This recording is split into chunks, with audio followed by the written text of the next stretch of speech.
This is a 2001 Kawasaki ZX6R. In fact, it's my Kawasaki ZX6R. I bought it about a year and a half ago when we were relaunching Totally Motors. Obviously, we borrow press bikes quite often, but honestly, I hadn't bought a bike in quite a long time.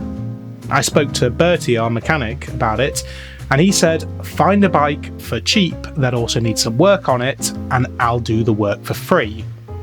Well, that was too good of an offer to turn down, so after a while we found a crash-damaged J2 ZX6R that had been sat in a garage for 12 years. The previous owner had taken it on track and binned it, and then it had sat in bits, gathering dust ever since. We spent about £700, but for that, not only did we get the bike, but we also got a big box of spares, which included brake calipers, loads of brake discs, some brake pads, various fairings, a spare windscreen, spare seat, a spare wheel, fresh tyres, new radiator, hundreds and hundreds of pounds worth of spares. Even though admittedly they were all in varying condition, but it was still an absolute bargain. Or was it? Bertie actually filmed some of the early bits of work on it. The brakes were rebuilt, which weren't actually the original brakes, they'd been upgraded to, we think, Suzuki Bandit 1200 calipers, and also an upgraded master cylinder as well, which are actually meant to be some of the best brakes you can fit to this, because the originals are known to be a bit inadequate. There was also a bit of engine work to do, and the fuel pump and fuel line all needed to be replaced. There was a bit of electronic work as well, because this era of bike would have originally had an alarm on it at some point, but it had been cut out of the system and was causing a few little issues. Unsurprisingly, the biggest problems came from the crash damage. However, this could have been a lot worse had it not been for the crash bungs that were being used at the time. Even so, the mirror, the indicator and the clutch lever were all broken. The engine casing was also damaged and required some work on the sprag clutch, as well as also needing a replacement foot peg, which we had in the big box of spares. And I think we did even have a spare engine casing as well, so that saved a bit of money there.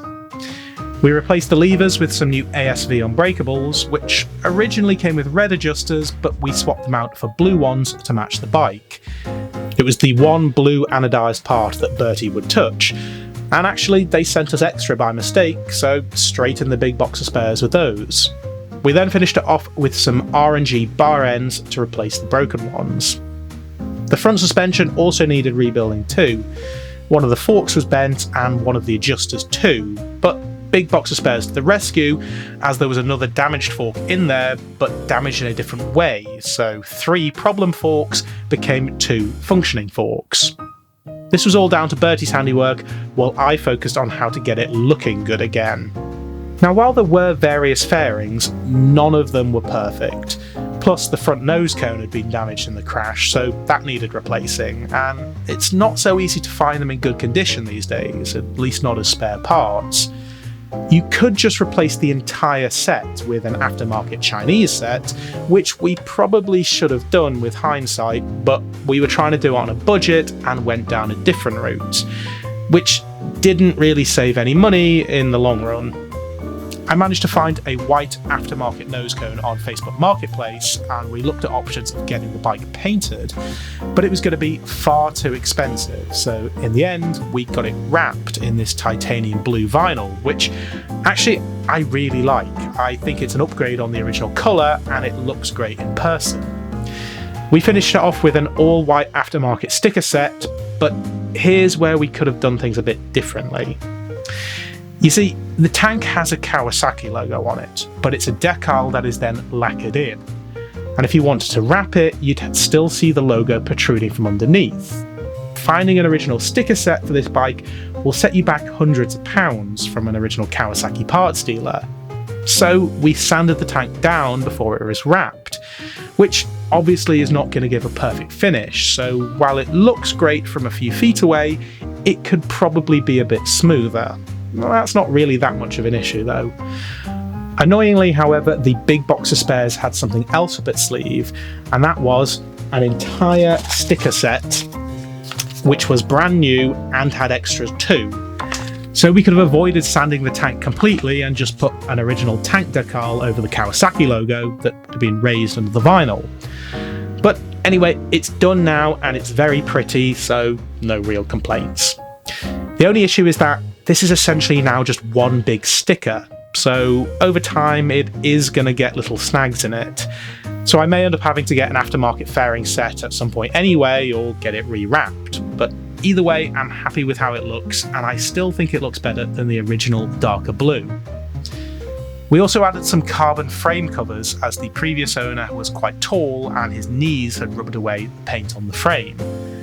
Another detail was the seat set. Obviously, with an older bike like this, the original seats will eventually start to crack, so I gave the seats to my dad, as he was actually getting the interior for my brother-in-law's Ford Capri restored at the time, and asked him to get it covered in some plain black Alcantara material.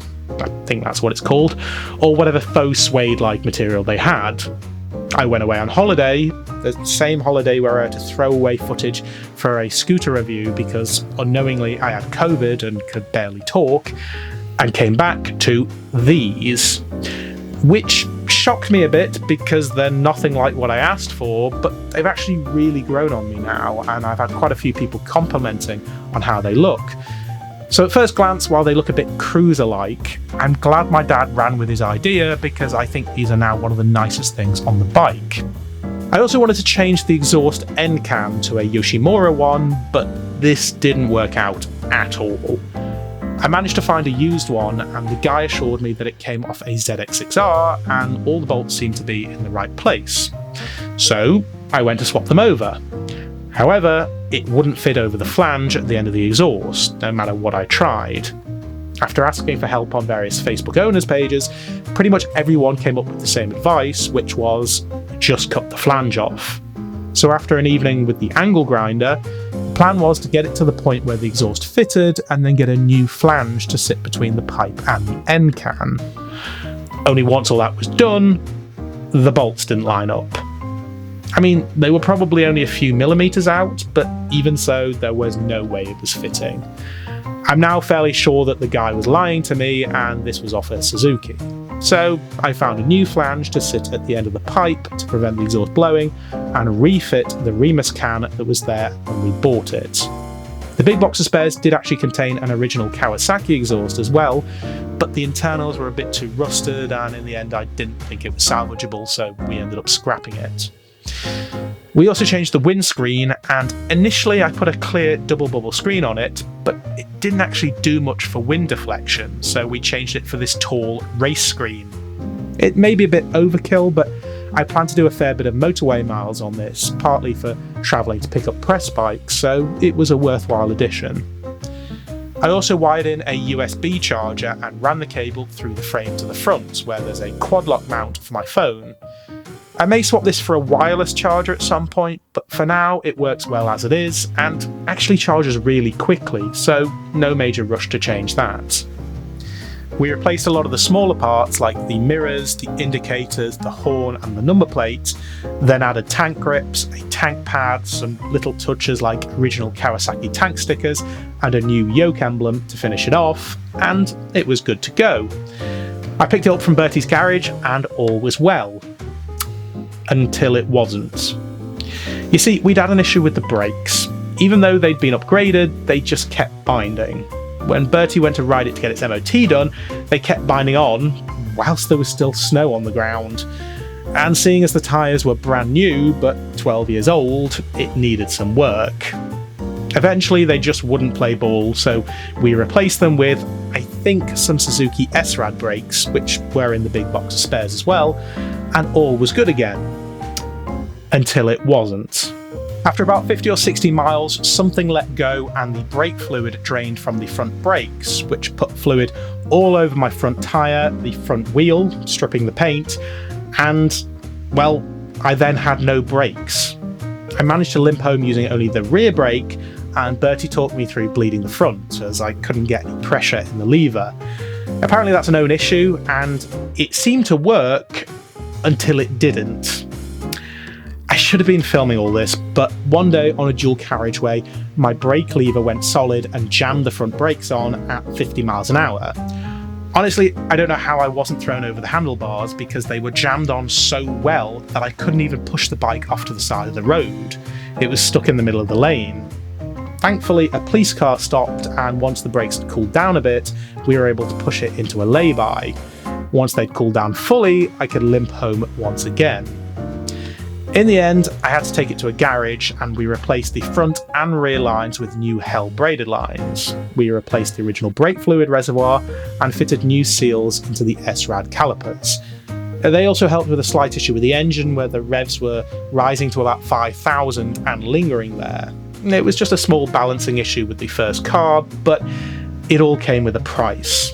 So, despite a lot of the work being done by us, between replacing a load of parts, getting it looking cosmetically pretty, and a little bit of labour from the local garage, we really didn't save that much money on it. However, there's always the big box of spares. I mean, I have a load of brake discs, a few fairings in various conditions, a full sticker set with spares, spare wheel, and a few others as well, and even a Haynes manual too. So I could probably sell a lot of these and recover a few £100, in which case it was still a relative success in terms of costs. Despite a few mistakes along the way, of course, but you live and learn. Ultimately, would I recommend buying a garage find? Probably not. Unless you can do a lot of work yourself, it comes with a major spares package and you're in no rush to get it on the road, I'd probably just spend the extra money on one in better condition. Remember, this took us over a year and quite a few spare parts in the hands of someone that really knows what they're doing, i.e. Bertie, definitely not me, and then I still could have gone flying over the handlebars or crashed because I had no brakes after only a few days. If it's an older bike, especially one that's been crashed, it's probably fixable, but things can always go wrong. Thankfully, I would say I'm a fairly responsible rider, because if not, it could have ended very differently. But this is now a completely resurrected bike. Not exactly a restored bike, but it took a lot of work, with some final touches from a local garage too. There's always more to do than you think, but as I say, at the end of the day, we learnt a lot from the process, it's back on the roads, it's back to life, and I'm going to enjoy it because it's now definitely my bike. Having said all that, we've actually got another garage find project on the go, but this time it's a track bike. So stay tuned for those continuing adventures, and I will see you all next time.